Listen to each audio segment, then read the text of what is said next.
Olá pessoal, boa noite, ou qualquer coisa parecida com isso. Bom, eu hoje queria conversar com vocês sobre Screamer, tá? Essa maravilhosa HQ aqui, ó. Então, o Screamer é uma revista que marcou a época, mas que estranhamente ela não é tão celebrada assim, né? Ficou meio, sabe? Eu não vejo muitas pessoas comentarem sobre isso aqui não, mas isso aqui é uma verdadeira obra de arte. E eu queria explicar para vocês como é que ela é uma obra de arte, tá? Mas antes eu queria pedir para vocês que se você não é inscrito no canal, se inscreva no canal. Se você gostou, bota aquele gostei ali para mim, aquele like, tá? E aqui embaixo vocês comentem sobre o que vocês acharam do programinha. E é claro, com alguma sugestão, alguma ideia que vocês, algum material que vocês gostariam que eu evidentemente conversasse com vocês, ok?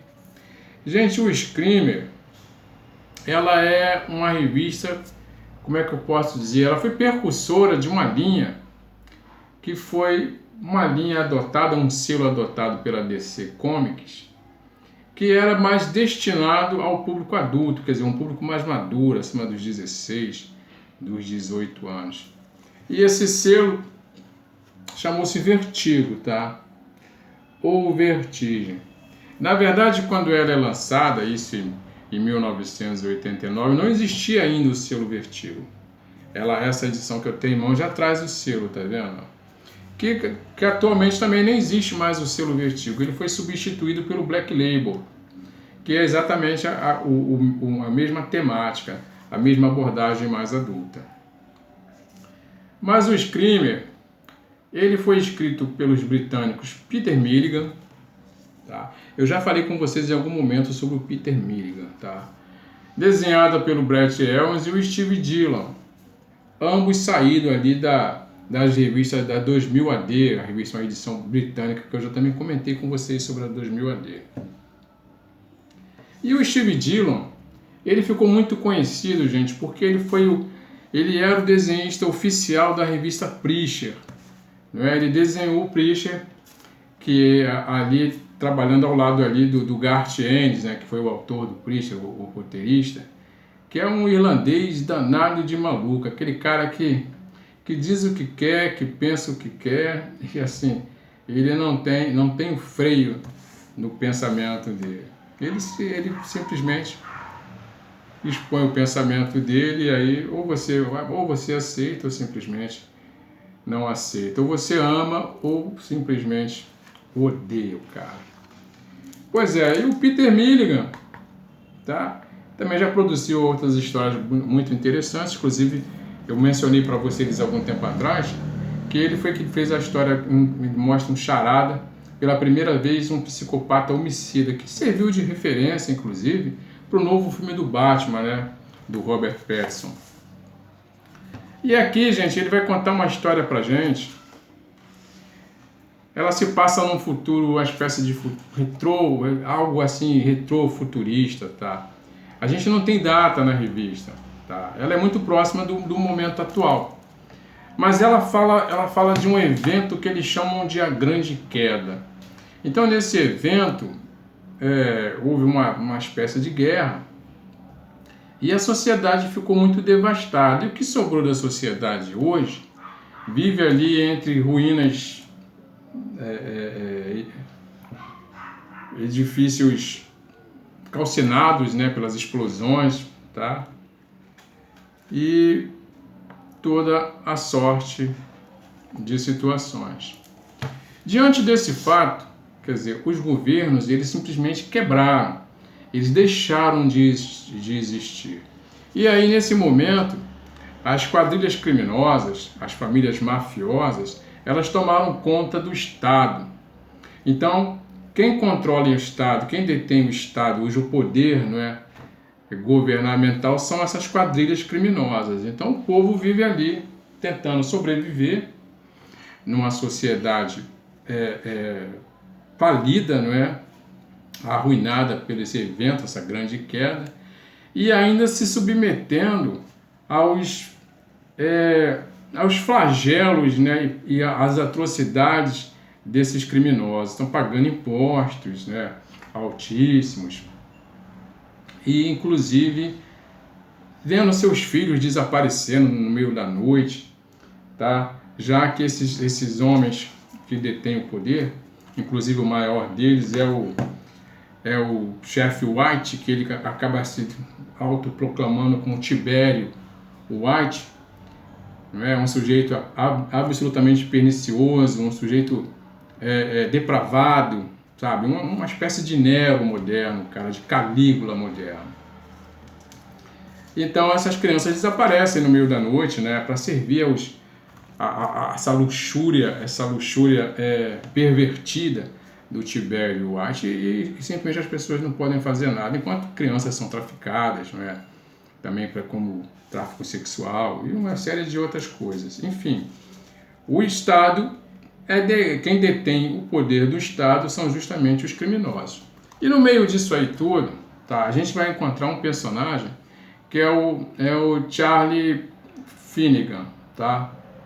O Charlie Finnegan, apesar de tudo isso, ele é um sujeito muito eclético, sabe? É um cara profundamente trabalhador, vive para a família, vive para os seus filhos, para a esposa, e vive tentando ali sobrevivendo, ganhando um dinheiro daqui, um dinheiro dali, e acreditando que em algum momento isso talvez seja revertido, em algum momento no futuro haja uma esperança, sabe? Ele é extremamente positivo, positivista, né?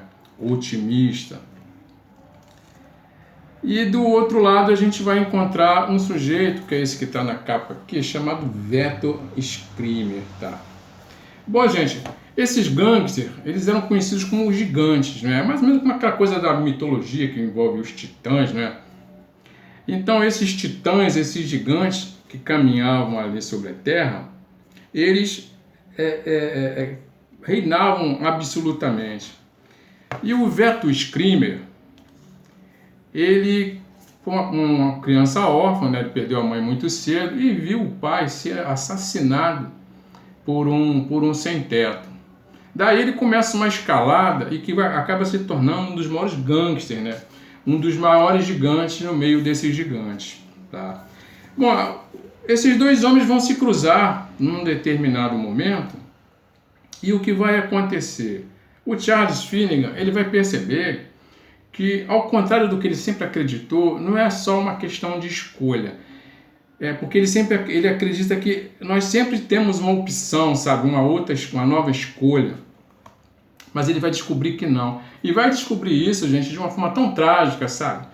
E essa tragédia pessoal que ele vai viver, ela vai arrastar ele para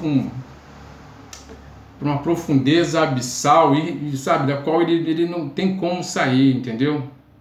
E por outro lado, o Veto Screamer, ele, através de uma manobra criminosa, ele consegue então depor, né, acabar com o Tibério White e assume toda a liderança do crime organizado, que se torna uma espécie de presidente do crime e se torna o maior de todos os gigantes, entendeu? Na época dele.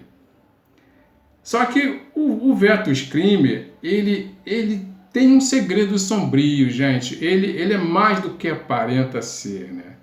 Porque a descrição que as pessoas fazem dele é de um indivíduo absolutamente cruel, insensível, indiferente e que tem o coração frio como o coração do próprio diabo. Mas ele traz um segredo que só vai ser revelado no final. Bom, os desenhos, eles não são assim exatamente uma... Tá? Eu não curto muito o traço, não é um traço muito realista, tá, gente? Mas é extremamente eficiente, entendeu? Ele passa toda a carga dramática, sabe? A carga violenta, sombria e bizarra da trama. E faz isso com muita perfeição, entendeu? O Steve Dillon se consagrou nesse tipo de narrativa, tá? A gente vê no Preacher, por exemplo, né, que é ele que desenha, as cenas absolutamente chocantes que ele consegue reproduzir. Bom, essa é a arte do Screamer. Esse gibi ele já foi lançado aqui em 89 na forma de uma minissérie pela editora Abril. Depois ele foi lançado numa edição encadernada ali pela Brainstorm.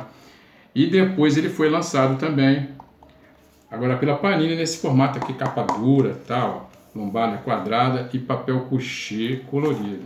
Vocês ainda encontram isso aqui, gente, no Mercado Livre. Mas o grande barato disso aqui, gente, é que ele traça um paralelo entre essa obra, O Screamer, do Peter Milligan, e uma outra obra muito famosa, que é o livro O Despertar de Finnegan, do poeta e escritor irlandês James Joyce. James Joyce, para quem não conhece, ele foi o autor de Ulisses, gente. E Ulisses é considerado uma das obras literárias mais importantes da literatura universal. Então aqui ele faz uma analogia, ele trabalha com a questão do perfil humano, né? O sentimento, a ira, o ódio, a raiva, quer dizer, a alegria, a bondade, a nobreza do ser humano, o lado bizarro, o lado sombrio, o lado divertido, enfim, ele traça um perfil do que define realmente o ser humano, que está muito presente na obra do James Joyce, O Despertar de Finnegan. E deixa uma mensagem assim muito, muito profunda para a gente, entendeu? Ele, a gente para pensar como seria, não é, viver num mundo em que quadrilhas, quer dizer, as famílias mafiosas dominam o mundo, né? Como seria viver sob as rédeas, sobre o poder, não é? Sobre a influência de quadrilhas criminosas, entendeu? Como seria um Estado dominado por criminosos, não é? O que seria do povo, não é verdade? Então ela traz esse tipo de reflexão aí. Enfim, é uma obra que merece ser lida, sabe, gente? Ela é muito importante. Eu considero o Screamer um dos gibis assim, mais espetaculares que eu já vi na minha vida, tá? Bom, tá aí a dica. Se vocês curtiram o videozinho, deixa um like aí pro Jorge, tá? Aquele gostei, aquele gostoso, né? E sim, se inscrevam no canal. Comentem aqui embaixo sobre o que vocês acharam e a gente, claro, volta a conversar de novo.